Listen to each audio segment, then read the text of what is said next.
Hello, friends. Welcome to the Genuinely Interested podcast. Thanks for tuning in. This week on the podcast, I have Hemant Mehta, who owns and runs the site The Friendly Atheist. He's also got a YouTube channel, Twitter, and a podcast, which I'm not sure if they still are running, but definitely used to because I remember listening to it and got a lot of interesting guests on. So I wanted to bring him on. He is, like the site suggests, the friendly atheist. He is atheist and friendly. So it's interesting. A lot of atheists tend to get into debates. That's not something he's really interested in. He just wants to put out content, gets you to think about it. You don't have to change your views. You don't have to do anything, but all you can do is listen. And if this is something that you think, I never thought about it that way, well, I think that's probably all that he wants to do in creating those videos, just to get you to do some critical thinking of your own, which is really, it's all you can really do. Critical thinking, independent thinking, rethinking things, just outside the box a little bit. We all grew up on ideas and notions that are not so relevant for this day and age, or are maybe we're seeing them for what they really are, or it could be that they're just not true. We grew up on a lot of things. We grew up, dairy builds strong bones. Not really. Haven't had dairy in about 25 years. Got some of the strongest bones I know. So we really had a great time in this podcast. The whole premise of the show is to really have genuine conversations with genuinely interesting people, in good faith conversations too. This isn't some gotcha type of thing. This isn't a debate. We just wanted to have an honest conversation about topics that sometimes maybe some people don't want to really bring up. Politics is very touchy, religion's very touchy, atheism. All these are, I don't want to say taboo, but are kind of taboo, and it's topics that people don't really want to touch. So glad that, he brings up these videos once a week or whenever he puts them up, because I do think they are important. And I do think these type of conversations are also important. And we talked about a lot of different subjects, a little too much politics, which I try to keep away from. But, politics and religion tend to be intertwined and connected at the hip nowadays more than ever. So it's almost inevitable. But again, good conversation. And I'm happy that we were able to discuss some of the things that we did. And I had a great time.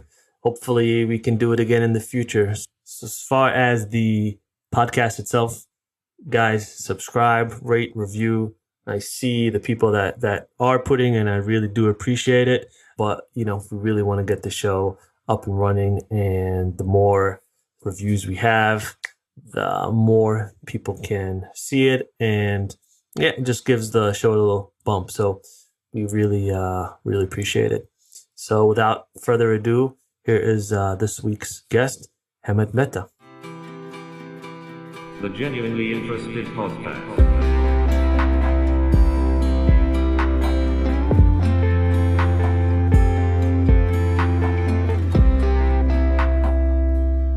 Hey, Hemant, how you doing? I'm doing well. How are you? Good, man. Thanks for coming on the podcast. I'm happy to have you on. I'm glad to be here. This will be fun.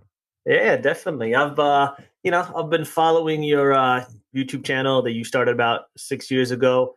Kind of maybe walk us through what was the premise, why you started it. Yeah, sure. So, about 6 years ago for YouTube, I've been writing about atheism, religion, mostly church-state separation, legal type of stuff, more so than I care about you becoming an atheist. You know what I mean? I don't really care. It's Yeah. more about, let me put out my opinions and let me talk about the political side of things. And a friend of mine, actually, a guy I met, he said he wanted to, this is a little longer story, but he said he wanted to do a documentary on young atheists. Sure. And he said, let me talk to you for this potential documentary I'm doing, because I've written about young atheists. I do it all the time. I've worked with them. And so one of the things we did is he kind of tossed out softball questions to me. How do you come out to your parents? How do you deal with that switch in thinking? Things like that are basic level questions if you're starting to have doubts about your religious faith. And I didn't really know what he was going to do with it. He could do whatever he wanted. But we filmed it, and he ended up putting those clips, just one question at a time, on YouTube under this channel called the Atheist Voice. And what shocked, I think, both of us is the fact that people found those videos with virtually no promotion from either of us. It turns out, like, when I was younger, I would Google these questions, or I would go to whatever the proto Google was to say, what happens if you don't have faith anymore? And a lot of younger people now just go to YouTube and type those things in because they want to hear someone tell them the answer, and maybe they'll connect with someone. And for whatever reason, they were connecting with the stuff I was saying in that channel. And we actually, forget the documentary, he came back and we did it again, more softball questions. And I answered them to the best of my ability. We kept doing it. Then we started having fun with it. Then we started saying, like, things you shouldn't say to an atheist because you mean well, but it comes off wrong. Other things like that. And a lot of those videos kind of took off on YouTube. And so we did that for several years, and to the point where, like, I ended up getting a camera, filming stuff. I would send it to him. He would post it. And about a year ago, long story short, I took a long hiatus. I moved. And then I was like, you know what? I have my own setup here. I have my own equipment. I'm just going to try to do it myself, which means doing all the video editing and trying to make the videos myself, which is a lot harder than I thought it would be. But Yeah. So I ended up starting my own channel called Friendly Atheist, which is my website. And I've been kind of trying to do the same thing where it's talking about, like, atheism 101, yes, but also talking about current events and trying to have some fun with the format. And it's been a really interesting learning experience. I feel like I'm in my, like, upper 30s now, and I feel like if I was 16, this would go so much faster and more easily. But I'm trying to teach myself how to do YouTube at this point, which is a weird thing. Dude, I'm telling you, the kids, I'll see my nephew, and I remember when he was maybe 4 or 5, he was just so intuitive with everything. And he's already coding. He's like, I think he's 10 now, 10 or 11. He's already learning the code. You know how hard it would be for me to start coding now? It would be virtually impossible. I mean, even I have a 4-year-old who can just navigate YouTube without even knowing really how to read or anything. But she knows how to find the stuff she wants, which is interesting. And they'll download the apps, and they'll figure out, they'll download the free ones, and they'll figure out how to go around all those little things that try to sell them on the app without paying for it. They're Right. so intuitive. They're really good about it. So yeah, what's weird too is, like, I've been giving talks at colleges for several years about politics and atheism and that intersection and things like that. I've been talking about this for years, and for the past few years, every time I speak at a college campus, or even if it's just a local group or something, if it's weird, like, anyone who's, I'm making this up, but, like, if they're 30 or older, they know me because of my website and the articles I post on there. If they're younger than 30, I swear they only know me because of the YouTube stuff. And that is a weird divide that I didn't see that coming, and I should have. Yeah, YouTube is the second largest search engine. So I believe it. That's the majority of people. How many times do you?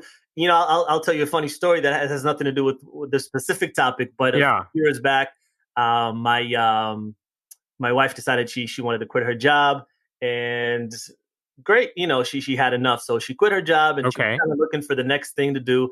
And one day she was making us guacamole and cut her finger, right? And she goes to the hospital, and she has to get like 12 or 15 stitches. And because she quit her job, she didn't have insurance. So a few days after we come to the hospital, we're like, all right, we need to get the thing out. And they're like, yeah, it's going to be about $1,000 or $1,500. Oh my God. Yeah. Just to get it out. It literally takes 2 minutes. I was like, you know what? Leave this. Let's go home. I YouTubed, how do you get stitches out? Did it work? It worked perfectly. Oh my God, that's awesome. Yeah, it was amazing. It literally even 3 minutes to get it out. It cost me $2. I went downstairs. I had like some alcohol, gauze, scissors. 100% fine. That's awesome. I've done the same thing with do-it-yourself, like home stuff. If something is broken, it's like, well, before I call anybody, let me see what I can do here. Yeah, and honestly, like you get good content. This isn't some crap Yeah. that, sometimes you'll have to watch like 15 minutes of some intro that the person Yes. will give you until you get to the actual thing. But for the most part, you can find really quality uh DIY or whatever it is that you need. Yeah, I found this with even topical stuff too. Like in my neck of the woods, in the topics I write about, there are some people whose videos I look forward to because they're nice and eloquent and smart about how they approach these topics, and a lot of other people where I'm like, I don't like anything they post, even though they're talking about the same topics. And once you develop that sense of trust with a certain group of people, it's like, okay, I want to know what they have to say. And it is really interesting to see how people communicate in ways that weren't around when I was younger. Because I just didn't get information from videos growing up. It wasn't an option. And the ways people are doing it now, I feel like I'm learning a bunch of stuff I never would have learned when I was younger, just because of the diversity of the types of people who are making stuff. Yeah, well, it's a mix, right? We're living in the era of information, and we're Yeah. living in the era of mis and disinformation. Yeah. There's just so much out there available at the palm of your hands. You can ask any question and virtually get an answer for it. Right. But on the flip side, it's like there's so much misinformation out there, and there's so much um, bias and party politics and agendas that people are trying to push that it's Yeah. sometimes hard to sift through the crap and to It get it to the is. actual truth. It really is. And it's always annoying when you see people who are spreading disinformation or bad opinions who have like a gazillion more subscribers than all the people you like. 100%. So maybe let's talk about your bit of how did you grow up? Was it a religious household? Yeah, it was. It was a religious household. It wasn't extreme. It wasn't fundamentalist in any sort of way, but it was a smaller Indian religion, and it is one that I never even thought to question until I kind of got around like age 14. I started questioning it. I started looking things up for myself, and the answers that I found, which basically said not only because they didn't say that my religion was wrong. I grew up in a religion called Jainism. It is a smaller Indian religion that not a lot of people are talking about. And so all the stuff I read was basically saying, one, they didn't talk about Jainism, but they said it's not a specific religion that's wrong, it's religion that is wrong. And the things they were saying just seemed to make sense. Like I didn't need them to convince me. I just started asking different questions. And over the course of a few months, I'm like, this seems to make a lot more sense. And so then I started reading up on it more. And by the time I got into college, I was like, I want to meet other people who feel this way. I started a group on campus. I began joining and got into the leadership of some national organizations. And that kind of segued into working with a lot of advocacy organizations, nonprofits. And so that was part of it. I was doing this volunteer work with a lot of church state separation groups, atheist advocacy groups. And at some point, I had the opportunity to kind of start my own thing. And so I started writing about it on a website by myself. And that's the thing for me that's kind of been around. So I've been doing that now for like 15 years or so, writing about this stuff. Wow. Yeah. It feels forever. I don't know what Yeah. else I'd be doing. I've had like actual real human jobs Yeah. in between, but now I kind of do this full time. It's better, man. It's much better. It Trust me. is. It's a cool thing to be able to do, and I don't take it for granted. Do you think there are, because like you said, you were brought up in a household that practiced Jainism. Would you say there are better religions, like, for example, Buddhism or Yeah. Jainism, than, I don't want to name what I think is Sure. maybe not as good, but It yeah. it really does depend what we are talking about. Like there's somewhere if you believe conservative interpretations of those religions, things can go really bad because they might say violence is okay in certain situations, but by and large most people aren't following that. Um what I've seen is larger religions because of just their size when you talk about the fringe elements of any one large religion, it ends up being a lot of very harmful people.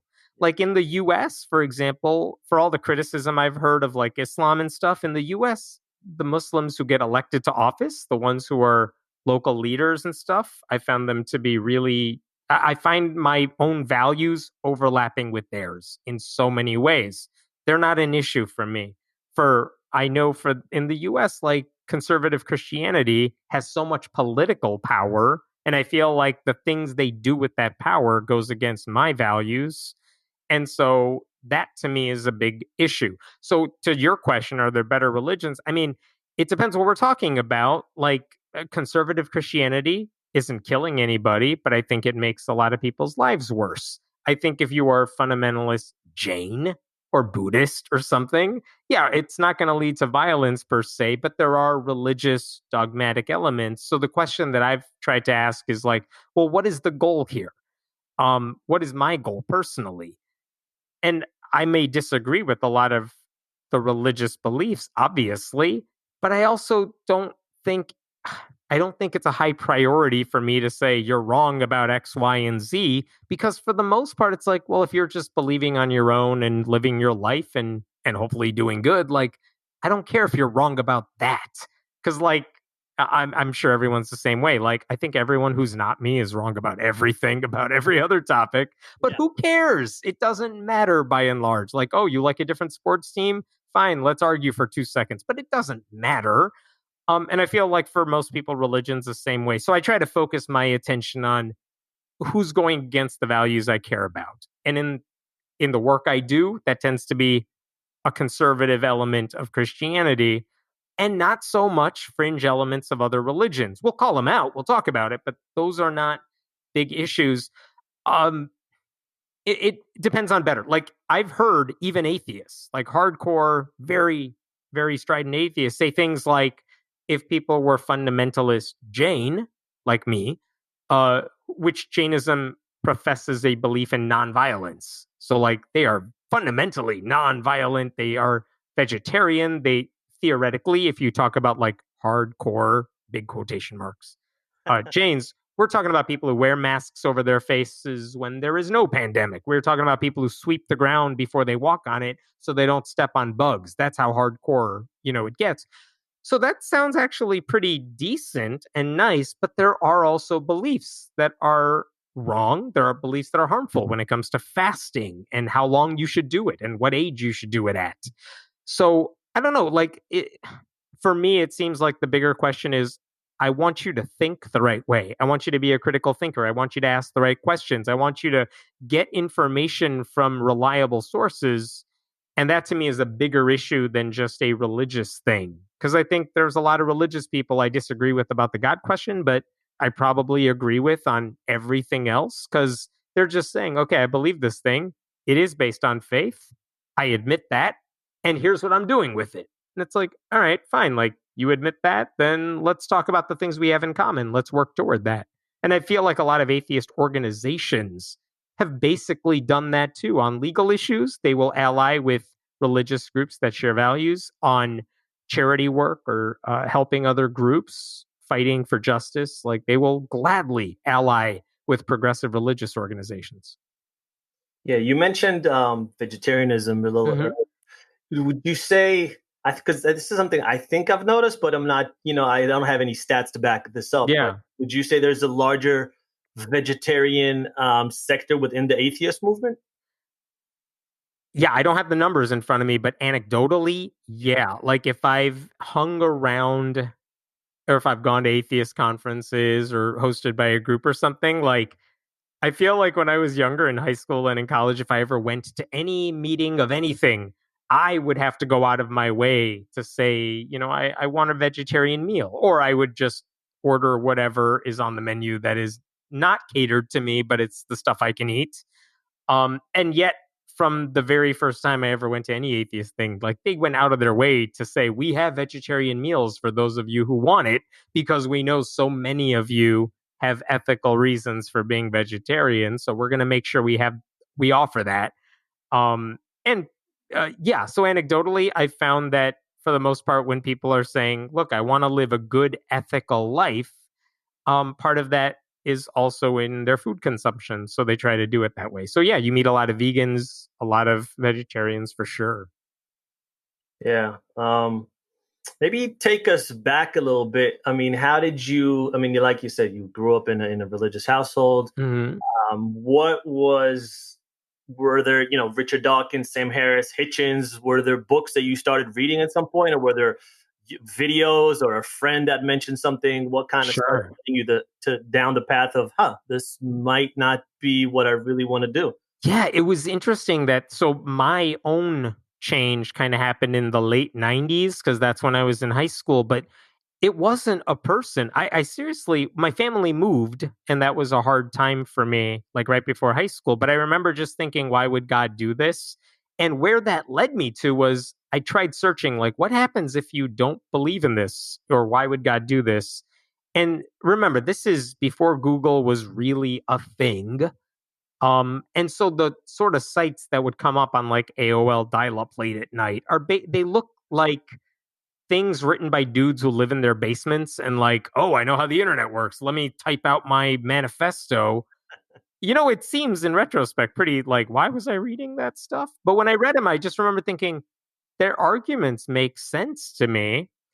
Um, and this is about a decade before any of those quote unquote new atheist books ever came out. So I never like none of those books really changed the way I think. I was already thinking it.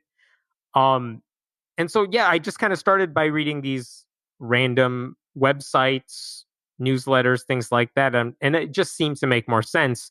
And what was really cool is when all those books, the ones you mentioned, Dawkins, Harris, all those started coming out, I was already an activist. I was already working with organizations. Like none of the material in those books surprised me or changed me because they had been thoughts running in our circles for a long time.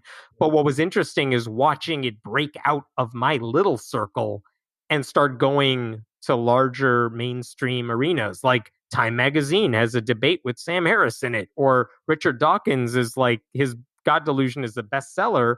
I only knew him because he was a science writer and I really liked his science books, but he became like really well known as an atheist guy, and that's not how I knew of him. You know what I mean? So that was a interesting thing to watch other people kind of become atheists because they read that stuff, and that also has its up and down side that they came in through that particular window. Because of that you also get people who hold a lot of views I don't share. I came in through like, I'm working, we're all fighting for a certain cause. And a lot of those people who kind of read those books and said, I'm an atheist, they very much held a all religion is bad sort of viewpoint. Or at least more often than not, they seem to have had that. So it was interesting to watch that change happen. And I feel like it's the pendulum's going in the other direction now. Yeah. I mean, when we talk about someone like Sam Harris, who's Hmm. labeled uh, alt right, and he's been labeled all these things, and instead of Yeah. basing it on the merit of his ideas, they try to label. And I feel like here in the US, labels are a massive thing. And I kind of start thinking like, do we really need those? Like even atheism, right? Like Right. why can't we be agnostic? Because the reality is we really don't know. Once you become part of a tribe, you start to adhere to the rules of the tribe. And you know Right. you know like for example, I'm pretty much vegan, right? But Yeah. I'll eat eggs because I want to. Fuck it. It's my life. Right. Right. It's something I feel comfortable with. But if that's something that I'll say on social media, not that I have some, massive following that people really care what I do, but I've seen other people that they do that. They're excommunicated from the tribe, right? Like, oh, you can't be with us anymore because you don't adhere to our rules. And I just feel like these labels sometimes are a little bit unnecessary. I'm X, I'm Y, I'm Z, and Right. or I'll be, it's party politics. Yeah, I mean, the thing that I don't disagree with you. I understand the cancel culture mentality sort of thing. And look, I've been on a side of that. Like, I'm sure I've been canceled by some groups or another at some point. But by and large, like, I think for me personally, it helps that I just kind of work for myself and these are my views. And I don't know, I have a long period of time to back up who I am, what I stand for, where I'm at now. Um, I feel like it's harder to label me because I'm not trying to fit into those circles. I don't know. Like, there are some people I feel that I would cast them off. I don't care what they have to say. I don't really like their views.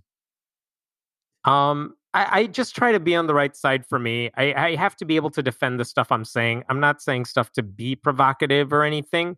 Um, so I feel like on social media, what's worked for me is this is how I feel. This is what I'm saying. And I am trying to be cognizant of how people may take that.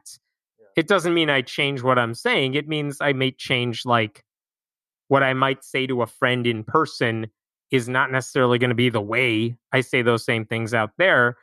Um, because I mean, everything I write online too, you have to write that stuff thinking, how are people going to perceive this? Because if they're going to take it a different way than I intend, then I'm a bad communicator. Mhm. So I try to communicate it to a way that, like, okay, what's the worst critic going to say about this? And that means, you got to be fair. I'm documenting, I'm citing my sources. I'm providing the video for people who want to see it. So you don't just have to take my word for it. And I try to be charitable when I'm offering commentary, but also I'm trying to make sure that if I'm criticizing someone, I'm criticizing the right person. I'll give you an example. There was a girl who said something I thought was racist, and she got in trouble for it. But she's a high school student who was accepted to a college, said something racist about the recent protests, Mhm. and the college that she got admitted to basically said, you know what? You're no longer admitted and you're not getting a scholarship from us. And when I wrote about that because it was a Christian school and this was a girl who bragged about her faith and stuff. So it's in my wheelhouse. But I remember thinking, like, I'm not going to publish her name. I know it. I'm not going to publish it because I don't want to pile on. She's a kid. I don't care if she's 18 or whatever. Like, I'm not going to pile on because it's not about her. What I want to talk about is, was the college's decision the right one? Yeah. Because again, I hope she changes her mind. But um, I was trying to think, like, what would the alternative position be? The alternative position might be, well, she was right to say what she did. Well, I don't agree with that, so I have no problem just saying, no, she was wrong. It was a racist thing. I don't think it's unfair to call her a racist. Was the college wrong? Well, if they were, I feel like my criticism could say, this is why I think they made the right decision, but it was open to alternative perspectives. I don't know. I try to think about that stuff, and I think that has prevented me from getting pigeonholed into just lefty, liberal, whatever crowd I may fit in. Yeah. Um, but again, I don't think that's really something anyone can control. And I will tell you, having done this for a while, I've had the chance to meet a lot of the people in my particular subculture who I've seen get labeled with everything here and there. And in person, most of these people are pretty decent. Like, they're fine to talk to. I enjoy spending time with them. I enjoy talking with them. Most of them, not all of them. Yeah. But it's one of those things where it's like, when it's off the internet and you get to know them in person, like, it's a totally different world. So I try to keep that in mind too. Like, it's so easy to just label and shun people online, and people play characters sometimes online, it seems. Twitter is not real life. But even, this cancel culture, like you mentioned, this girl, I don't know that story Yeah. specifically, but I'm just thinking, is not allowing her to attend that college, is that the best thing? If she is indeed racist, since you did say a racist thing, would not allowing her to go to college and maybe have a more diverse That's place, exactly what the alternative you know what I option mean? was. Like, a legit alternative is, well, if you think she's racist, let her go to college because now she's outside of her bubble. She's Yeah. meeting other students. I get that that's a reasonable alternative. Here's And why I think that, if you tell her no, stay home, stay in the same bubble that you've been raised in with the same yeah, parents and the same friends, that's not likely to have any impact on her. And I see this with that's right. everything nowadays. They're so quick.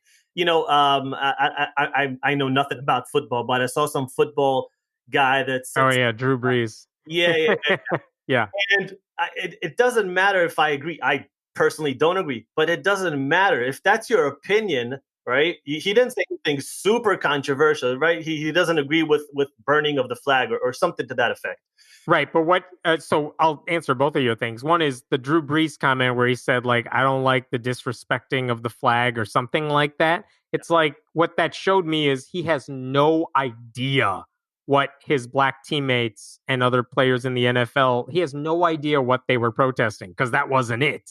No, And no, so in but his he can keep case, to his opinion. Like the only reason he went back on his opinion because he got this massive, probably, you know, yeah, a but also million, when you have a a million large platform like that, yeah. like, good. I'm glad he got dragged for it, and I'm glad that people pointed out, like, when you have a platform that large, you don't get to have the luxury of saying something really ignorant. Because he didn't say, I understand the issue and here's why they're wrong. He said, oh, I don't like it when everyone does this. Well, that's not what they're doing. So he said something stupid and ignorant, and it turned out to be the opinion that's on the side of racists. Like, so if you want to be a racist, own it.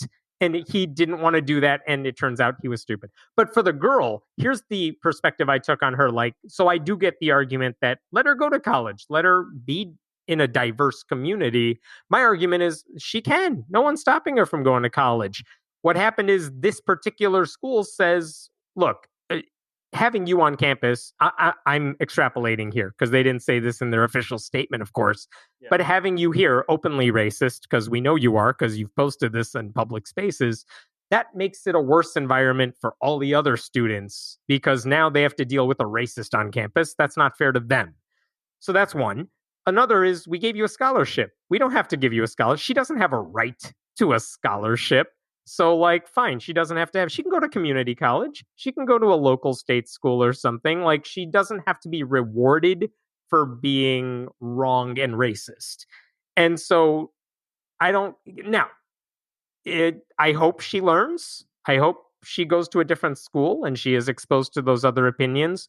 But for one school to say, I hope you change your views. You just don't get to do it here on our dime. I think that's a fair thing to say. And you know what? Good. Now she learned her lesson. If it's the hard lesson, but also if you're going to say something stupid in a public platform, good, learn to deal with the consequences. I think I wrote this too, but like, you have freedom of speech, no one's stopping you from saying that stuff. You don't have a freedom from consequences of saying stupid shit. And I think, like, again, there are people, Drew Brees, it being an example of this, he said something that he thought was sensible, and I will grant, I don't think he meant anything bad by it. He thought he was saying something uncontroversial.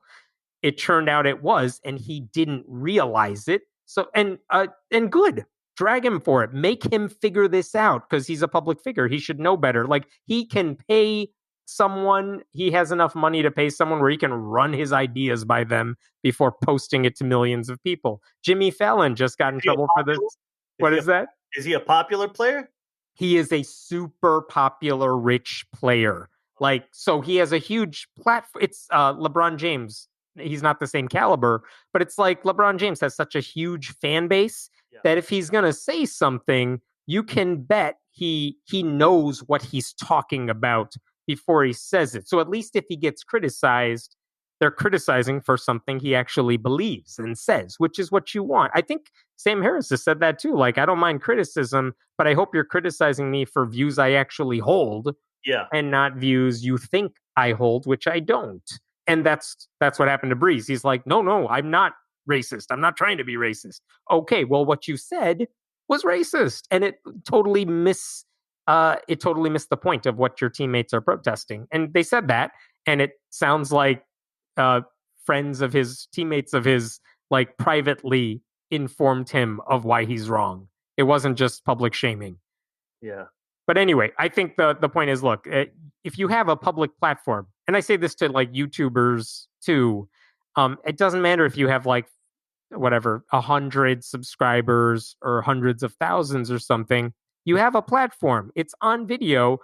If you're going to say something and it's not, and I think I've said this to someone who comes across, his whole shtick on YouTube is I'm the reasonable one. I'm the rational dude here. And then if you say something stupid, then good, you should be condemned. You should be criticized for that because don't pass yourself off as knowing what you're talking about and then not do the homework. Yeah. Well, we're in a battle of ideas right now and ideologies. Yeah. And it's I do hope that the best idea floats to the top Yeah. and stays up there. But unfortunately, there's a drowning of the masses. And I don't think a lot of times they do let the best ideas float to the top. And I do think there's an art to communicating unpopular ideas. And I think one thing I've seen is there are some people who think that the best way to communicate is if they speak loudly and confidently, then they are automatically right about everything and they will not accept any criticism for those views. And that's a bad place to be. I know that when I'm making YouTube videos, just speaking for myself, like I do try to do my homework when I'm saying stuff, but also I'm also not going to try to come across as like I am your final source of information for any of this. It's very much a here's where I'm coming from. But hey, you might disagree with me. There you go. But that works for me too.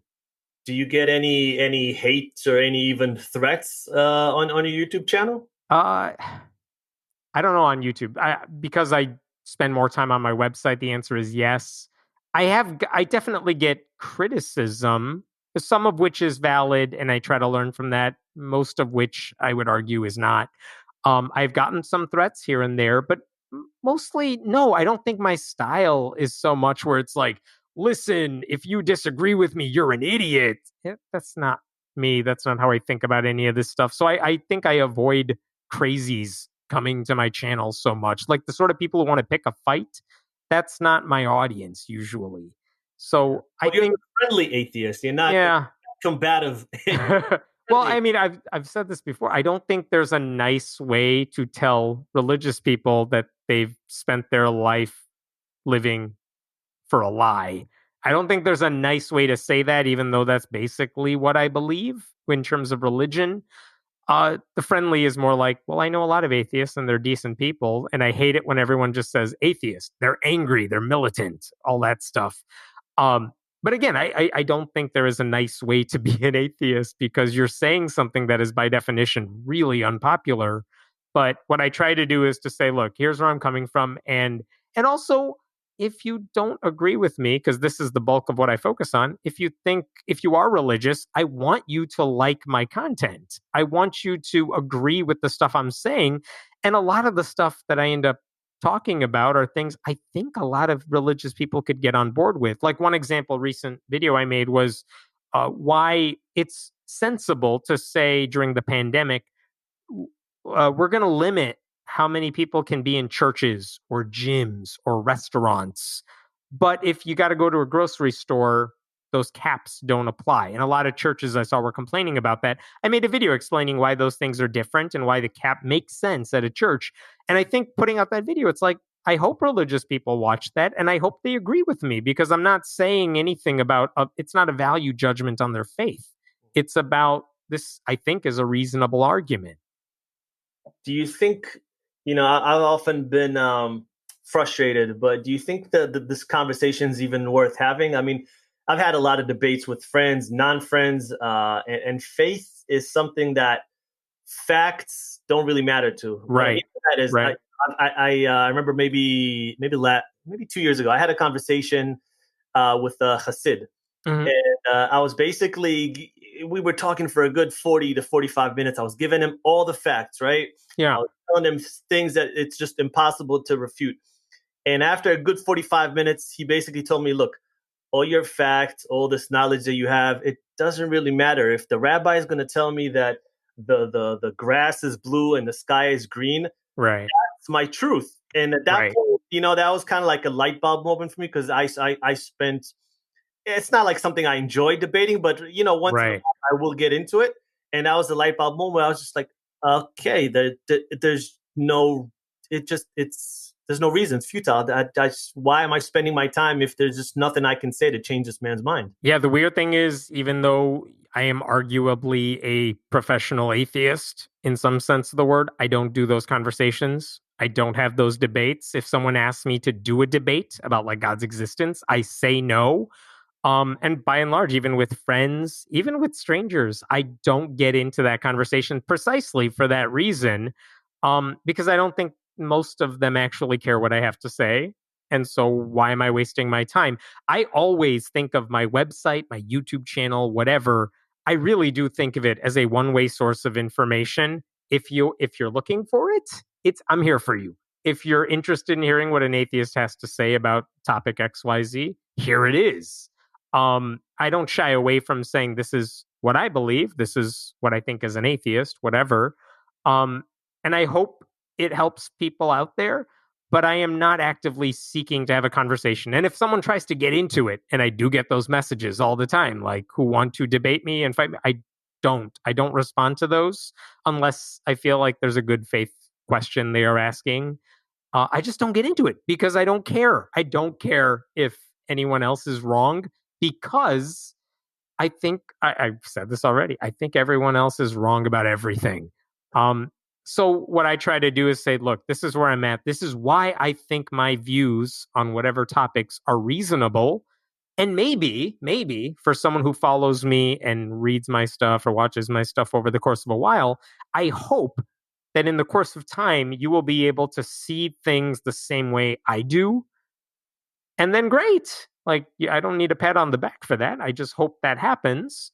I think that is actually a more effective way. That I feel like that's how I learned too. Like no one like argued me into atheism. They just said, look, here's my opinion on how I think about religion. And I'm looking at that, I'm like, I think that does make sense. And then the more I read about different aspects of it, I'm like, oh, I never thought of it that way.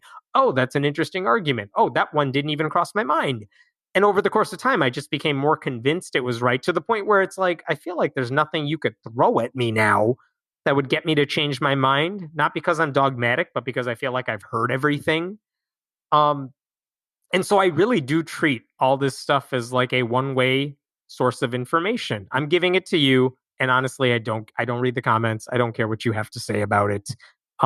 That's a lie. I may read some of the comments on YouTube because I'm kind of curious because it's newer. You're only human. You're only human. I mostly read them if I'm curious how a video was taken. Like, for example, I have a video that I have not published yet, but I'm going to soon.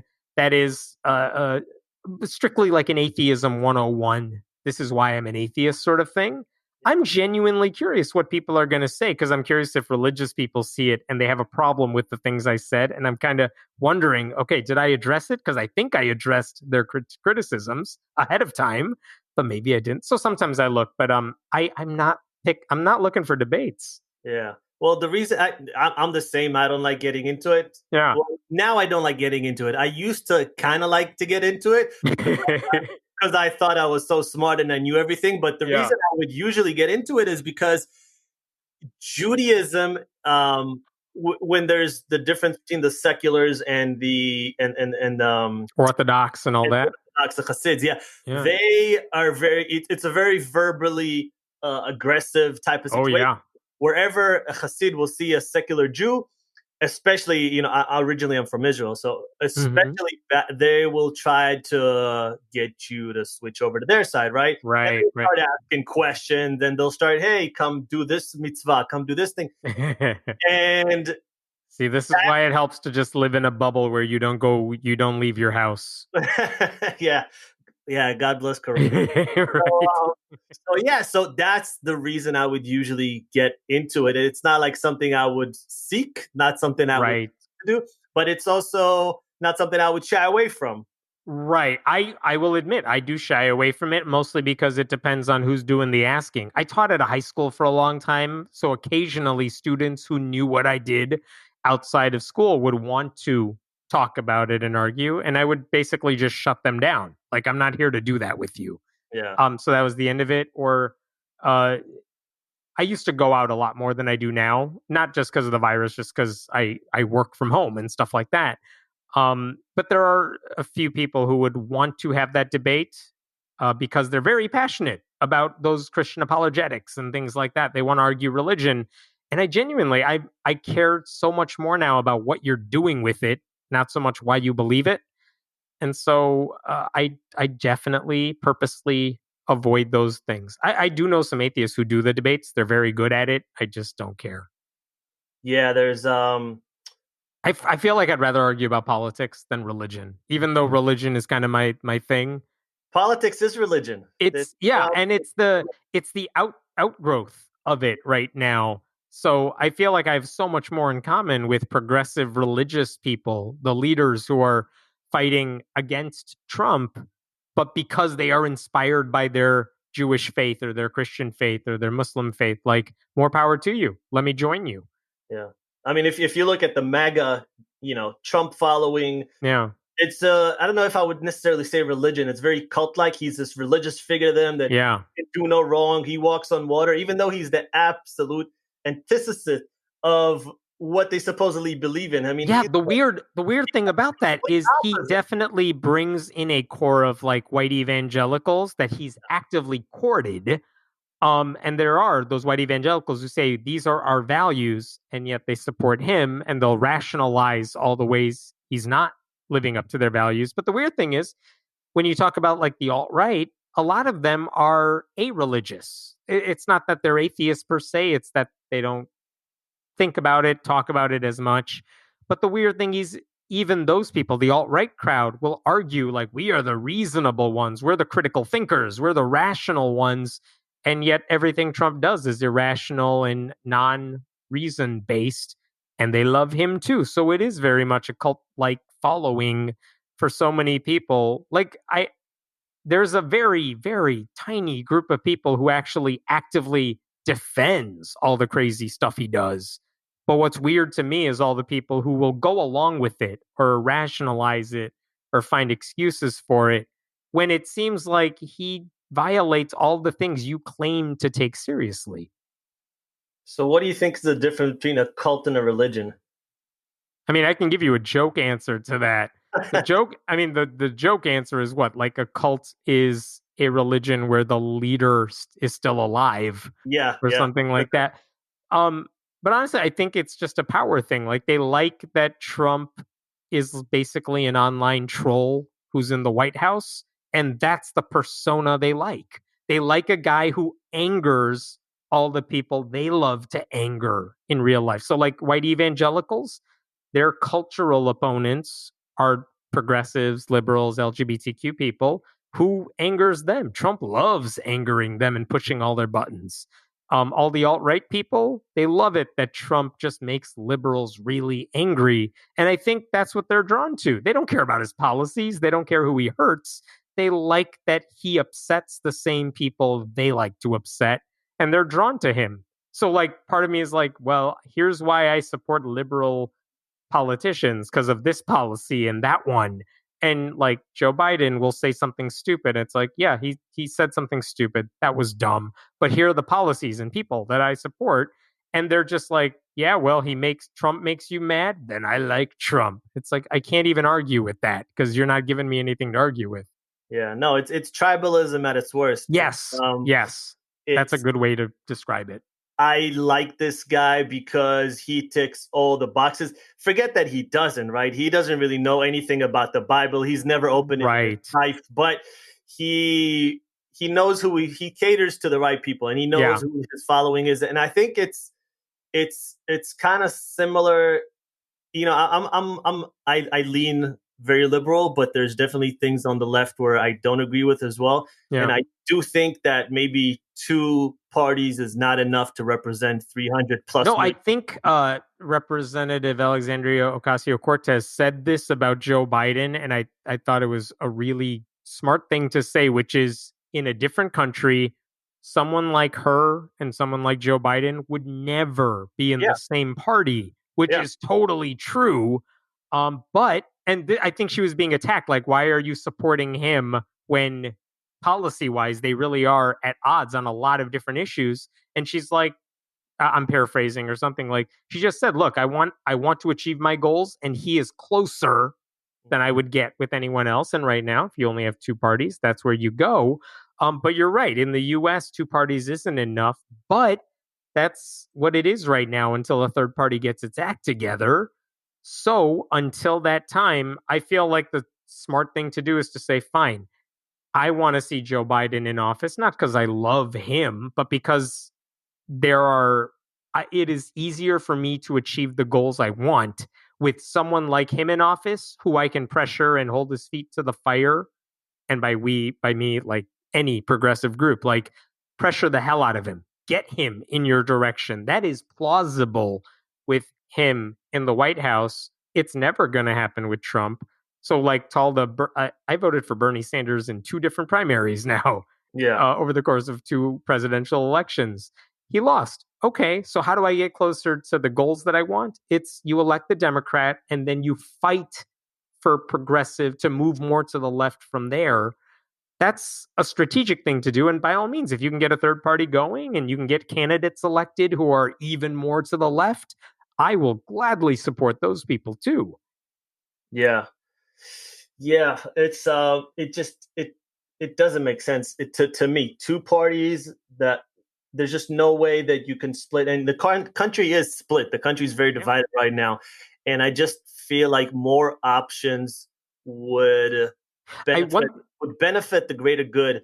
Because right now, what they're offering, like look, institutional, doesn't matter if it's government, if it's news, the media, all that. There's just right now there's zero trust in all those institutions. Yeah, you're totally right. One thing I would love to see is I really, really hate it when like third parties only ever show up for like a presidential election. Like they don't have any candidates for anything else, maybe a couple, but like they always have a presidential candidate because that's when they get attention, and that doesn't help. It doesn't help their own goals.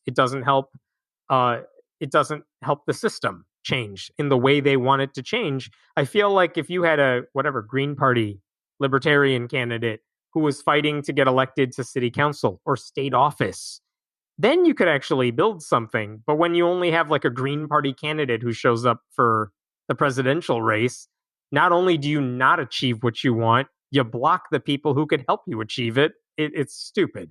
It's unstrategic. And like, I really, really have a problem with the Bernie crowd. Again, I am one of them. But with the Bernie crowd that's like, well, he lost and I will never vote for Joe Biden. It's like, I don't get why 4 more years of Trump is to your liking, but that's what you're apparently wanting to see, because the one thing you could do to stop that, you're unwilling to do. It seems very selfish and short-sighted. Yeah, no, Like, it's not about you and it's not about Joe Biden. There's a gazillion other positions and people he gets to appoint. Think about that. Yeah, there's a bumper sticker I saw which represents it very well. Which sums it up. It's anybody but Trump, 2020. Yeah, And I'll vote for the meteor for vice president. I don't care. yeah, like, I'll just for a put 4-year-old. It doesn't matter. yeah. Anybody just to get him out of office. That would be the goal. But I do see this. I see a lot of people saying like, "Oh, they can't wait till November," right? As if him out of office is a given, as if it's a second term, and it's not. I think a lot of people, and look, like I said, I do not want him in office. I wish he would leave tomorrow. Yeah. But I think people will vote for him. I do think I don't think it's a given that no. Biden's going to win. No, people have to fight their ass off to make that happen. People don't understand that. I think I see this over and over. I see people like, "Oh, I can't wait," as if it's not illusion that he's already going to lose and we're going to get someone else in the White House. I feel like I realize like I'm old in internet years, but I'm like in my late 30s. But I was politically cognizant in 2004 when I thought George W. Bush, he's led us into a bad war. He's a horrible, ignorant president. He opposes all my values too. I could have, this is a rehash of that one, because it's like, how could anyone still vote for George W. Bush at this point? I really did think it was a foregone conclusion he would lose. And the fact that Kerry lost, and it wasn't even by a little bit, it was devastating at the time. It was devastating with the groups I worked with too that were hoping for change after 4 years. But people seem more politically savvy now. It's more in your face. now, but it's not a foregone conclusion. And again, 4 more years of this shit, like that's not good for the things I value, the things I cherish. It's not good for the institutions that a lot of the progressive groups, even the third party, the ones complaining and whining about everything. If you want like environmental change, then you need a sensible person running the EPA. We don't have that right now. How do you think you're going to get that? Just stuff like that. I don't get the selfishness of people who say, I don't love Joe Biden, therefore the whole world can burn. Yeah. Like, God, how many people do you have to throw under the bus because you don't get your way? Everyone. Yeah. I mean, They don't care. There's I feel like the left is eating itself. What I mean by that is that there's the political correctness, I think, is what the right always looks at the left and say, oh, these people are crazy, right? And there is this thing where these cultural sensitivities that we allow, right? So if it's FGM or keeping a woman in a burqa in summertime, or other practices like you can't talk about the prophet, all these different things where on the left they're like, no, you're like, you have to respect it. But by and large, I don't buy that. And I've heard that in like atheist circles a lot. It's like, first of all, in the US, that stuff isn't happening except for a few communities, like Somali communities, and I think Minnesota or something. There was a lot of FGM going on. But also, no liberal I talked to was like, no, we got to let them do it. It seems not specifically FGM, but a lot of the other less horrific.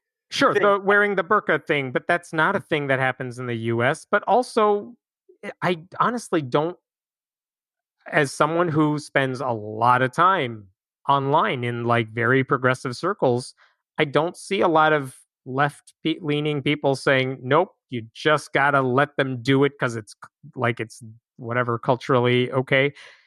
It's not. I feel like a lot of those arguments from the right or the alt-right that are like, oh, it's cancel culture or it's feminism or whatever.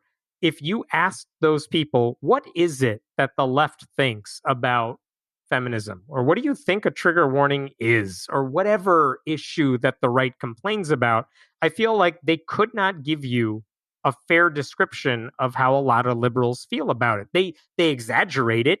They will take things out of context. They won't give you the full context. One example of this I saw from like my own community.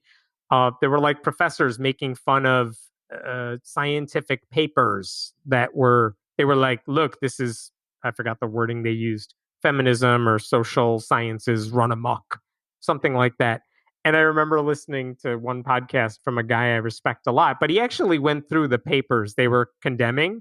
And they were like, okay, if you look at the headline, it's easy to make fun of it. Here's what that paper was actually doing and arguing. And when I heard that, it's like, oh, like there is value to what that person was studying. It wasn't some frivolous thing like the headline or the way they twisted it made it sound. And I feel like it's just this disingenuous, if I just say it, you don't have to hear from the other side. I'm just going to represent what the other side says and thinks. And you can get a lot of really dumb people agreeing with you when you put it that way. And I don't know if you've noticed this. I've noticed this a lot. Like whenever I see comedians who are liberal, progressive, making fun of the right, they very much, like if you think Daily Show, if you think Seth Meyers, someone like that, Colbert, they will play the clips of what the other people are saying before they make fun of it. Or they'll put the transcript up, or they will use the right's own words and phrases and let that kind of speak for itself. Whereas I feel like whenever it's a right-wing commentator commenting on what liberals do, they don't let them speak for themselves, or they take a little piece out of context and do this. Like, look, this person's screaming about something, but they don't step back and say, this is what they're actually trying to say. There's never a good faith interpretation of what that stuff is. I think that is worth pointing out. Like, there's a website I use a lot, Right Wing Watch. All they do is say, this is what someone on the right said. Here's the video. Here's the transcript. And that's it. Then they walk away. They don't take positions. They're just saying, we're documenting it. Yeah. And there is no version of that. Like if you're watching Sean Hannity, they're never going to say, here's what Joe Biden said in full context. and here it is. No, they'll play the one clip because he'll say stupid stuff, and then twist it and say here he's the real racist, and you're like, it's stupid bad faith arguments from the right all the time. Yeah, no, Sean. I mean, Fox News is. I mean, but it's also applying to like Ben Shapiro. It's applying to all those YouTube right wingers who just, it's always the same thing. Like their idea of being funny is let me call a liberal woman a slut. Haha, I said it with confidence. That's funny. You know what I mean? I feel like I see that way too much. Yeah, but I do think there's a difference. Like there's alt-right is something completely like just take that out of the picture because those are that I'm just talking about people who are either center or right. Like if you take Sam Harris, right? He was on Bill Maher and that famous segment that he had with Ben Affleck, and he was literally just putting out facts, right? I don't remember like the specifics of the conversation. Was a few years it's been a while, but he was just giving him the facts, and he was just basically Ben was just calling him a racist. Like there's just no need. And the fact that he just couldn't have a honest to God conversation or a good faith conversation. Right. And I think I posted that at the time. And I think I remember siding with Bill Maher and Sam Harris at the time. But part of it also, like, look, Ben Affleck doesn't spend any time thinking about this stuff ever. He's not a scholar. Of course, he's not a scholar, but he's also not some armchair guy who reads about religion at all. So, like, who cares what Ben Affleck said? And these two guys who... Well, like you said, he has a huge following, though, right? He's a public figure. If he has X amount of million followers and he's saying, oh, this guy's a racist, and then all those people go to Sam Harris, and now they're not buying his books, and now they're calling him a racist. The one thing I would push back is it was live TV and someone saying this right in front of you. Like, what do you want people to do? I kind of see why he would speak up because he thinks he's hearing something racist. That's different than like actively putting it out there with apropos of nothing. Yeah. But also, I mean, this is what I hear from plenty of progressives, Muslims included, which is when you just look at one type of Islam, when you look at one version of Islam and say, this is what true Islam is, which is something Bill Maher does all the time. Sam Harris used to do it. I haven't heard him in a long time. I don't know if he still does it, but I know Bill Maher does it, where it's like, well, this is Islam and the progressives are somehow not true Muslims or they act like it. Again, if Bill Maher is right about his interpretation, you would think a lot of Muslims would be like, yes, that's the right interpretation of our faith. It's not. It's not like the Islam that those guys talk about isn't the same religion that a lot of Muslims I know practice. So where's the disconnect and how come those guys never seem to be aware of it? That bothers me. And also, again, in the US, Muslims are not my problem here. They are not the big problem in the US. Politically speaking, there's no one trying to institute Sharia law. The Muslims who are in Congress are very liberal relative to most of the politicians. And like Ilhan Omar, Keith Ellison, they have been pretty progressive Democrats. So like, I don't care if they're Muslim. It doesn't matter. They're pretty progressive. So good. You should never judge people based on who they are. It's only ideas. But the point I wanted to make there is like, I think Omar, for example, Rashida Tlaib, who are both progressive Democrats, get a ton of criticism from the right, partly because they're Muslim and outspoken women too, but also like look what they're fighting for. They're fighting for stuff that is awesome. Whereas conservative Christians are the ones doing all the crazy stuff. Yeah. So me personally, where should I focus my attention? I don't care that they're wrong about God, that, we disagree about it. I think they're wrong. Who cares? They're fighting for the right things. So good. Keep going.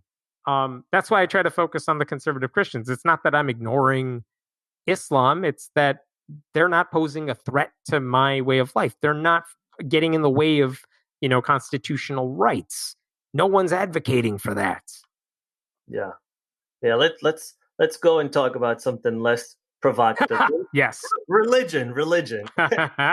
So there's a notion that God or religion is some sort of a moral compass, right? And without Yeah. that, we, i.e., atheists, we're either soulless or we have no morals.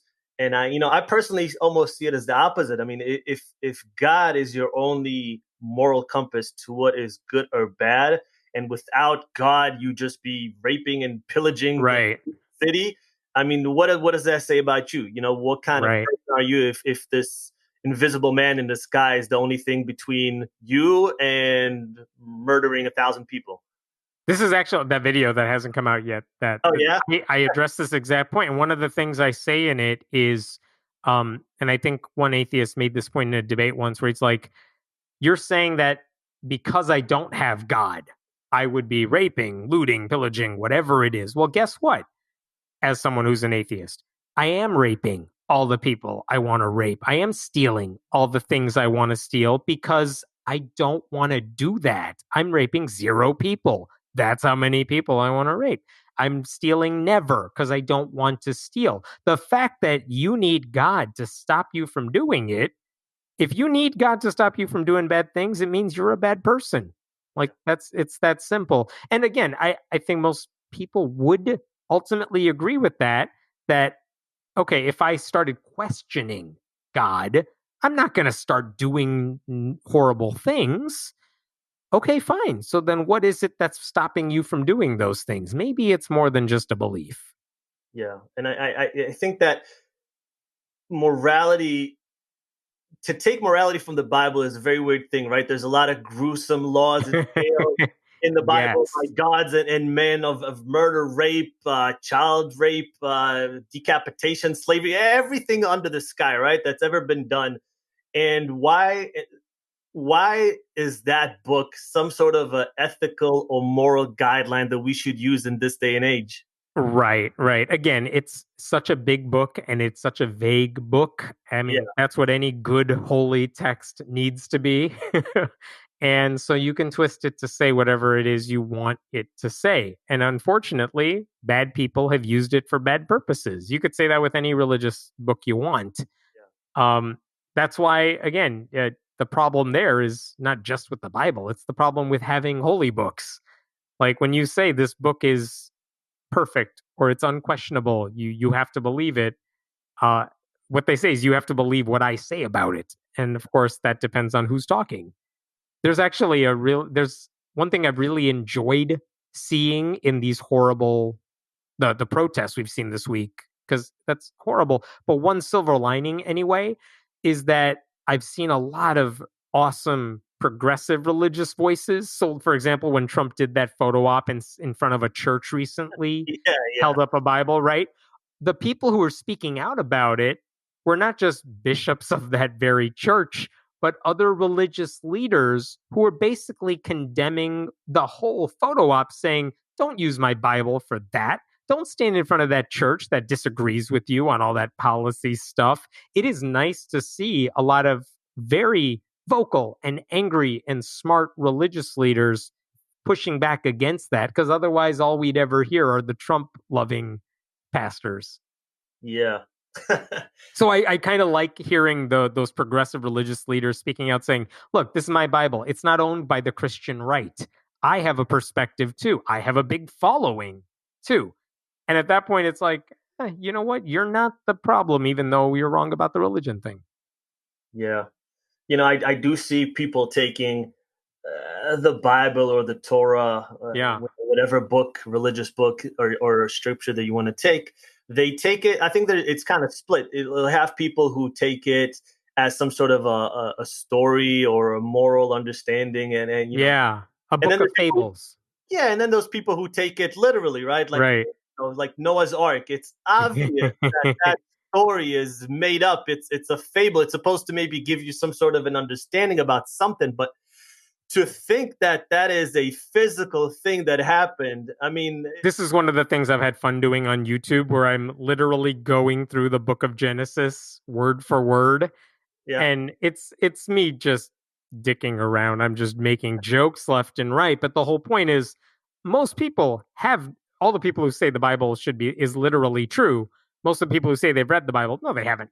And so let's actually go through it, at least through the first book, and go through chapter by chapter and talk about, here's what it says. Let's talk about it. Here's another verse. Let's talk about it. And when you get to Noah's Ark, when you get to the genealogies, when you get to all this stuff, it's like, oh my God. It's like, yeah, I know. It doesn't make any sense. Yeah, no, it's a funny thing. I always think of this. I've never seen this anywhere. It's just it may be completely. It might not make sense, but when I tell a story to someone, and that person goes and then they tell that story to someone, and on and on. By the third or fourth person, Right. that story is pretty much a completely different story. It's Yeah, diluted, we right? And we've then said this in heard this in atheist circles too. What is religion? It's a millennia long game of telephone, yeah, and it and always just changes. The message changes over time. yeah, and if you think about it, like if the Earth is 6,000 years, right, Yeah. according to the Bible, and we invented some basic rudimentary writing about 3,000 years ago. That's about a 3,000 year gap where they were just telling stories on to the next and the next generation. And these people didn't know science; they're not scholars. They didn't know math, Right. anything.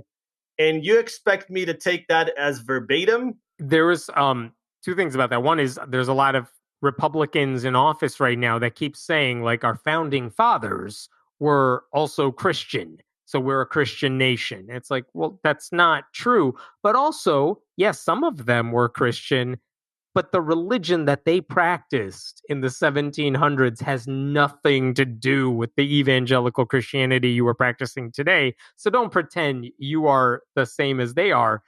There's a podcast. I don't know if you've heard this. It's a famous one. It's been around forever, but it's the History of English podcast. But this guy just kind of goes through the way the English language changed from 1,000 years ago to now. And he actually, in one of the first episodes, he kind of speaks in the way they would have spoken 1,000 years ago. And of course, it's unintelligible to us. You might hear a little bit of a word that might sound familiar, but by and large, no, the language shifts and changes, and the way we talk obviously changes. And that's what that podcast is about. But the whole point is, yeah, religion changes over time. We adapt once science comes into the mix, you have to adapt. And some groups are very good at doing that. Some are hilariously sticking to the old school interpretations of everything always.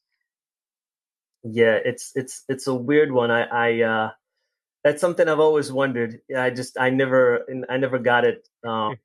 It's a weird one. So this is a question I've had. If God is omniscient and omnipotent, why do we actually need to tell him our thoughts and confess what we've done and what we want? Why pray if God already has our life mapped out? Exactly. Yeah. No, it's a good question. You ask it to the religious people who want you to pray. Like I've heard the rationalizations, which is like, you're not praying to make God change his mind. You're praying to get yourself into the right mindset. It's like, well, that's not the way I had prayer explained to me growing up. Like I've seen kids pray before they take a test. Like Yeah. you're not going to get smarter because you're talking to God right now. But maybe meditation, if you're just trying to clear your mind, that's different. That may help you get in a better place before making a decision. But that's a far cry from saying, God, I need your help. Do something for me. There's people like to attach God to anything really, to sports teams, Oh, to yeah. Yeah. politicians. There's a lot of really good comedy sketches from people who are like, why did you lose today's game? Well, God must have wanted me to lose. Like, Yeah, you never hear that. yeah. I mean, I don't want to make fun of people's beliefs. I do think that there is something. I don't know if it's a tough one. I don't know if necessarily there's something good or necessary about religion, but I do understand the community aspect of it. Oh, yeah. There's someone is there. He's listening to me. He's taking care of me. He's watching me. I know that, that I think that belief really helps carry people, even though it's completely in your head, right? But Right. I think that this is something I've said to other atheists too, which is if you think pointing out biblical contradictions or you think that debating them and having a set of logical arguments, you're not going to you're not going to stop people from going to church or leaving God, because I think, I don't know the percentage, but I think for a lot of religious people who might have serious doubts about God, it's not about logic. It's not about trying to convince them they're right or wrong. It's that church itself provides them with stuff that they like. They like the community. They like the traditions. They like having the rites of passage and the weekly thing to do. And they do think Sunday school provides their kids something beneficial. Like, unless you can give them alternatives for that stuff that is not religious, they're not going to be inclined to leave. And so it would be, and this is an argument with some of those new atheist books, which is like religion is a poison or the God is a delusion. It's like, it doesn't matter. You're making it sound like people believe in God because they logicked themselves into it. No, they didn't. They're in there for other reasons. So I've seen some attempts by atheists to create like an atheist church or to offer some stuff. And like, it's always kind of cheap knockoffs of the real thing. It's really hard to do well. But yeah, I mean, you're right. Like those communities are, of course, powerful and could be really good. Yeah. And I guess like that would lead to when you create videos. Yeah. Do you prefer that through your videos, people just blindly listen to them and turn to atheists? Or would you prefer that people listen to the videos and start to really critically think and analyze for themselves and come up with their own conclusions? Yeah, no, it's the latter for sure. Like, I don't win anything if they become an atheist. I don't care if they become an atheist. I mean, granted, some videos are like, here's why God doesn't exist. And like, all right, I hope you agree with me. But I've heard from plenty. I think the emails that I kind of value the most come from people who say, I am religious. I agree with what you said on that particular issue. It's like, cool, awesome. I'm glad you saw things the way I'm seeing them, because I mean, I want more religious people speaking out against the extremists, the political Christians, things like that. I want their voices. Those voices matter more than mine. So yeah, I mean, I put it out there, but I don't know what the reaction is. I mean, I guess if people are watching, that's a good sign. But for the most part, I just hope I hope I didn't say something stupid, because I'm not trying to. And I hope I said something sensible. But more than anything, I want you to just think the way I'm thinking. It doesn't have to be the same answers. But it's more like, yeah, how did you get to this place? What is the logic behind it? I hope you're asking yourself that when you come across some issue, because that matters. I think that should be the title of your next book. I'm right, and I'm right, and everyone's wrong. That is the title of every book ever. They just use paraphrases for it. They just paraphrase it. Yeah. So how do you feel about spirituality, not religion, but spirituality? Again, do I think it's right? No. Do I care? No. Because those people are not using their spirituality to hurt gay people. You know what I mean? Like, there are people who believe in horoscopes. They're idiots, but they're not hurting people.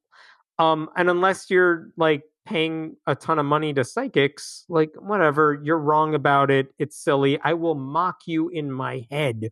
But by and large, I'm not gonna like waste my time over it, because those people are not the ones putting that belief into law. They're not saying we should all run our lives by horoscopes. If it makes them feel better, whatever. I don't. It's the same with people who do like drugs or marijuana or something. Like, I don't do it. Do I care if you do it? No. Just as long as it's you and you're not hurting anybody, do what you want. I don't care. Feel the same way about spirituality and psychics. Like, you want to meditate because it makes you feel better? Have at it. Doesn't hurt me. It doesn't work for me. But I mean, that's different from like believing in something spiritual that doesn't exist. But again, for the most part, those people who are spiritual, they don't bother anyone else. Annoying maybe, but they're not pushing it on other people so much. So I don't waste a lot of time trying to call them names or anything. Yeah. No, shouldn't call anyone. Well, yeah. I mean, no, I disagree. It's fair if it's people who are hurting other people with their beliefs. Yeah. Then it's not just calling names, but it's calling them out. I will not waste my time calling out just people who are doing horoscopes unless they're saying, I don't know, Trump is right because, I don't know, the sun of whatever planet is doing something. This moon is aligned with this, therefore Black lives don't matter. It's like, no, okay, now we can call you out because now you're being stupid. Yeah, I mean, or there's people like Kenneth Copeland or Jesse, what's his name? Duplantis. Duplantis, yeah, the televangelists who are basically stealing money from old people by using the language of religion. Sure, I quote them, I call them out on it. And they don't pay taxes. They don't pay taxes because they run a nonprofit religious charity, right? That stuff is fair game, I feel, because now you are hurting people. I don't actually spend a lot of time talking about Joel Osteen, who is also a rich televangelist, but by and large, he doesn't have the same give me money so I can benefit myself. I mean, he's rich because he's written books and those books sold a lot of money, but that's a very different cry from I need to buy a private jet, so give me tens of millions. Can you tell people about that specific story with the jet? Kenneth Copeland. Sad and it's hilarious. Kenneth Copeland and Jesse Duplantis are two televangelists who have private jets for reasons that never make sense, because it's like you could easily fly coach if you're doing a crusade in another country or something. You don't need a private jet. But also, you need to talk to God. Yeah, these are like multi-million-dollar planes. In one case, it might have been Jesse Duplantis. It's like, I have the money now for a private plane, but I need it upgraded, and I need you to help me upgrade it. It's like, at some point, this has nothing to do with Jesus. Or Jesus is nothing more than a vehicle for you to benefit. It has nothing to do with anything else. It's just the method you're using to enrich your own life. So, I mean, those people they're taking money from people who very likely don't have a lot to begin with. I mean, this is something Copeland said like last week. He was joking, but he wasn't really joking. He said something like, there are 2 times in a man's life when he should tithe, give money to the church. I saw that. Yeah, one is when he's rich, or one is when he has money, and the other is when he doesn't. And they're very serious about that. Like, if you don't have money, you should still give to the church, which is such a horrible, harmful. And by the way, I've heard that from like Dave Ramsey, who's a prominent evangelical finance guy, who says, like, if you are poor and you're in credit card debt and you finally make some money, what should you do? Save a piece for your church. It's like, no, that is not what you do with money. I am not a finance guy, and I can tell you that. Yeah. Jesus is always very bad with money. Exactly. He always needs more of it. It's that George Carlin bit, right? Yes, he has all the power in the world, no power to make any cash. Yeah, it's too good. But I think they ended up with 2 private jets each, if I'm not mistaken. Whatever it is, I think one of them has been through like 3 or 4, and they always get more and more excited. Again, I try to make this clear. Like, I know that a lot of Christians hate those guys because they're basically hijacking their faith to do stuff. And the question is like, well, what is it that they're doing? They're using religion to get rich for themselves. I really wish I could hear their conversations behind the scenes, because I want to know how much of this is an act. But also, like, what about the other Christians, like the Republicans in Congress? They're using religion to pass laws that hurt immigrants and hurt gay people and hurt women. Who's more harmful? You know what I mean? Like, one guy's just taking money from old people, and the other ones are using religion to hurt millions of people. I want all religious people to be mad about all of that stuff. I'm mad at all that stuff. Yeah, I don't think it's a ranking thing. And I didn't mean to suggest like one is okay and one. I think they're all bad. I think if you use some sort of a let me rephrase what I was saying. I know a lot of Christians, because they will say this out loud, they hate the Copelands and the televangelists and all that stuff, but they're very reluctant, I think, to say the politicians who say they're Christians. I don't hear as much criticism of those things because I think there's a feeling like they're genuine about their faith, and I don't want to criticize them for their faith. No, you absolutely should criticize them all the time. I have a post going up tomorrow. Like a lady says in her bio, the first thing in her bio, and she's a politician, is, this woman, I am a Christian. And then she gets into the political stuff. And if you're going to use religion as kind of you can trust me, I'm an okay person, and then you do something stupid with it, I want more Christians complaining about that stuff, and I don't hear it as much. Even with legal issues, when there's a church-state separation problem, I feel like a lot of times it's atheists who complain about it and file lawsuits about it. How come more Christians aren't angry about that? I want them to be angry about that stuff. So, I wish more religious people, I don't care if you agree with me about God or not, I think these are valid things to be upset about, and I wish more religious people would speak out about that stuff. If you look at the Catholic Church, that's the biggest pedophilia story that has ever come out of anywhere. We just know the tip of the iceberg. We're talking about probably tens of thousands of kids across who knows how many countries, and they end up, instead of punishing these priests, end up sending them to some island to live the rest of their lives. So again, it's one of those things where.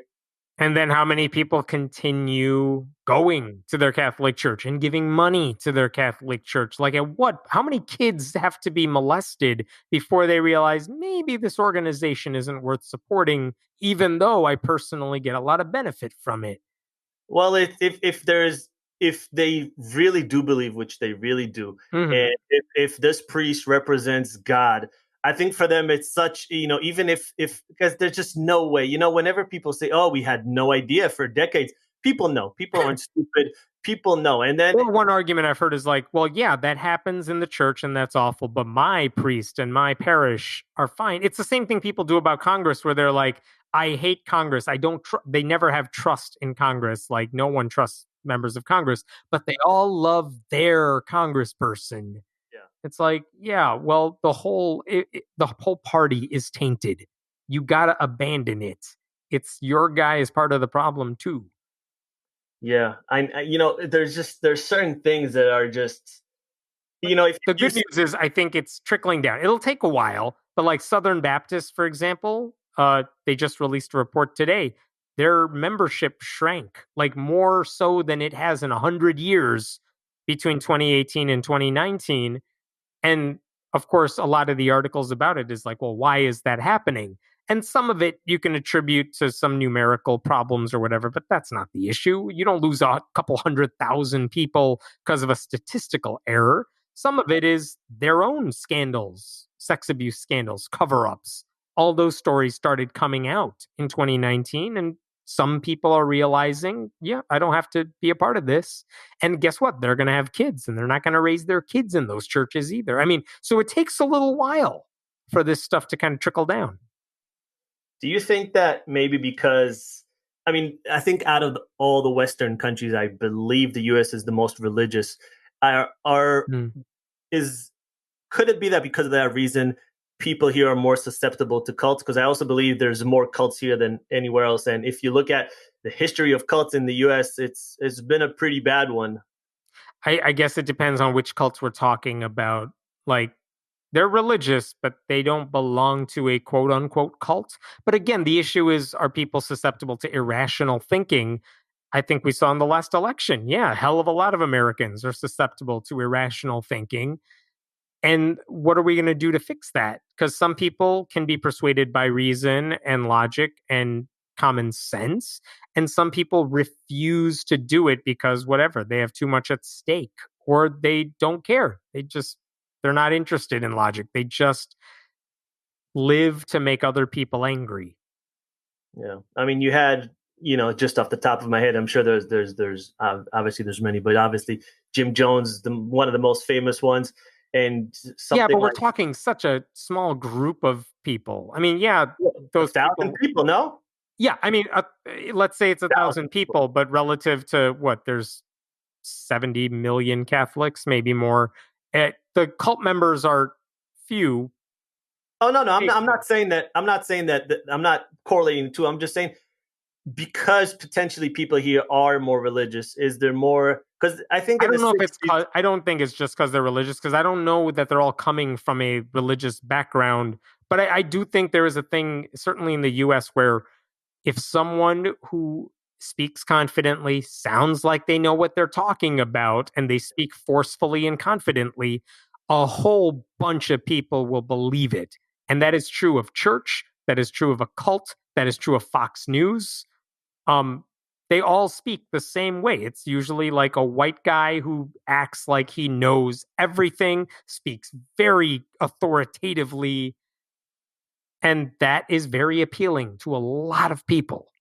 Yeah, I think that is appealing. I was just going to say that because I do think that people want a savior. They do want someone to say, "Hey, I got this. I'm in charge. Let me either give you the information or if let you me listen walk to that person, you don't have to think for yourself. It's a lot easier when someone seems like they've done the thinking for you. Yeah, yeah, I can definitely agree with that. Mm-hmm. Do you see maybe, I think we're kind of like this towards the end, but Mm-hmm. just, last question is, in your opinion, civil discourse, do you see it eroding and do you see it maybe not where it should be at this, at this day and age, especially like I said, we're in the era of information right now. Like Yeah. discourse should be at its best, but I don't feel that it's where it should be. It strangely seems like it's getting better, partly because the bad apples are being called out. Yeah. More so. That's good. I mean, it's such a long way to go. Because I mean, it's not just random people online who are bad at it. It's like the New York Times is bad at it. Like mainstream institutions are really bad at engaging in good faith arguments and, both sidesing everything. So when even like mainstream institutions can't do dialogue right because they're so interested in saying there are two sides to every story, of course, regular people aren't going to do it either. But I feel like there's more criticism against that. Like younger people today know to be on the lookout for that stuff a lot more. So maybe there's change in that direction. I'm very curious. Like, okay, let's assume Biden wins in November. Not a fair assumption, but let's say that happens. I'm genuinely curious what the backlash is going to be having had Trump in office for 4 years. Because, like, I wonder what that does to the Republican Party. I wonder what that does to evangelical Christianity. I wonder what that does to authoritative guys who speak like that. Then again, I thought some of that when George W. Bush was in office, and clearly it didn't go as far as I wanted it to go. But like with Obama too, you had him in office, and then there was a huge backlash from other parts of the country.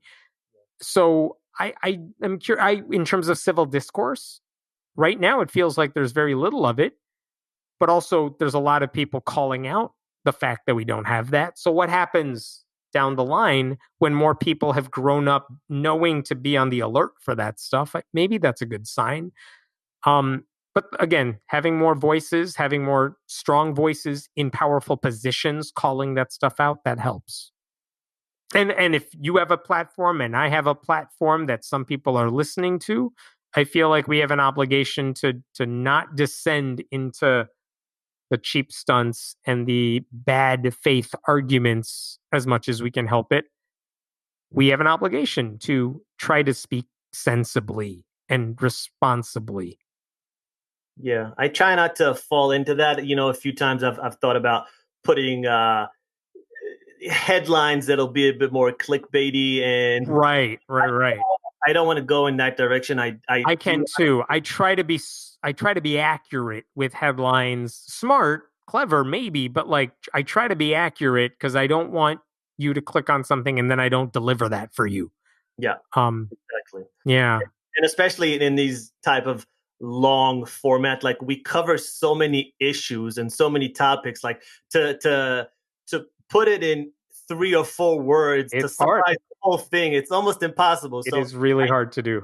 yeah, Yep. yeah. So I try to be as honest as I can in these things, and I do really like the whole thing is here is just to have, good faith conversations and learn more about people, about Yeah. where they're coming from, and that's what I specifically like to do. So Totally. Well, I'm thanks. glad you're doing it. Yeah, man. Thanks for I had a great time. Thanks for coming on the podcast. I really appreciate it. My You had a pleasure. Thanks for having me. That was fun. great talking points. And where can people find you on the internet? Sure. Friendlyatheist.com is where I write everything. On YouTube, if you search Friendly Atheist, you will find me. On Twitter, I'm at Hemant Mehta, but if you Google me, you'll find me. Awesome, man. All right. Thanks so much, man. All right. Have a good one. Have a good one, man.